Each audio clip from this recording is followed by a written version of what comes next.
ক্ষোভ, আক্রোশ, হুমকি, হুঁশিয়ারি, তেতে উঠেছে রাজ্য।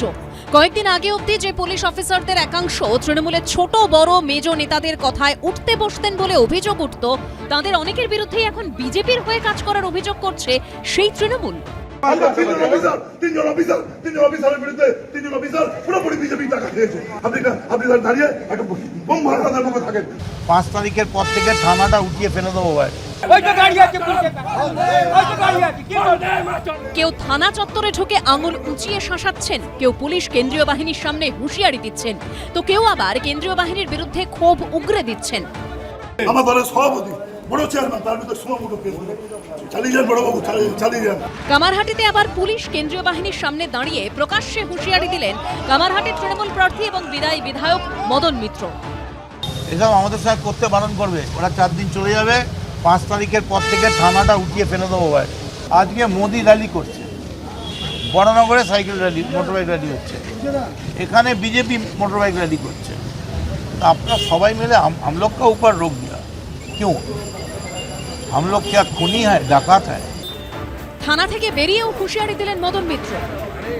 अमित शाह बोला ना, इतना मारूंगा 5 तारीख को नहीं, हम लोग 29 तारीख को ही पिटेंगे। ये আমাদের আটকাবে, যে মানুষকে ভোট দিতে দেবে না, তো আমার ভোট আটকালে আমি রুকবো না, ওদের হাত থেকে লাঠিটা কেড়ে নেবো।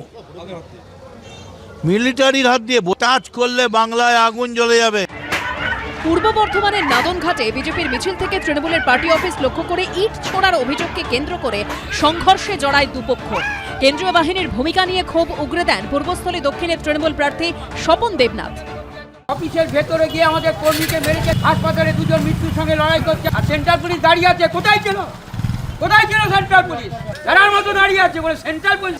অনেকদিন মদনদার কোনো স্টেটমেন্ট শোনা যায়নি, শেষ মুহূর্তে এসেছেন, তার মানেই গেছেন, শেষ ছবি। আর এগুলো তৃণমূল করে থাকে, একটু করবে না? প্রদীপ নিভে যাওয়ার আগে একটু তো জ্বলবে। সব মিলিয়ে দ্বিতীয় দফা ভোটের আগে চরমে হুমকি হুঁশিয়ারি। সমীরণ পাল, রানা দাস ও রঞ্জিত সাহের রিপোর্ট, এবিপি আনন্দ। আপনি অ্যারেস্ট করুন না আমাকে। না আমার এলাকা তো এটা। রাস্তায় দাঁড়িয়ে পুলিশকে শাসানি। দ্বিতীয় দফা ভোটের মুখে গ্রেপ্তার হলেন বর্ধমানের তৃণমূল কাউন্সিলর। ঘটনাস্থল বর্ধমান শহর। 24 মার্চ স্থানীয় এক বিজেপি কর্মীর বাড়িতে হামলা চালানোর অভিযোগ ওঠে তৃণমূলের বিরুদ্ধে। বর্ধমান পুরসভার 22 নম্বর ওয়ার্ডের তৃণমূল কাউন্সিলর ঘটনাস্থলে গেলে পুলিশের সঙ্গে কথা কাটাকাটি হয় তাঁর।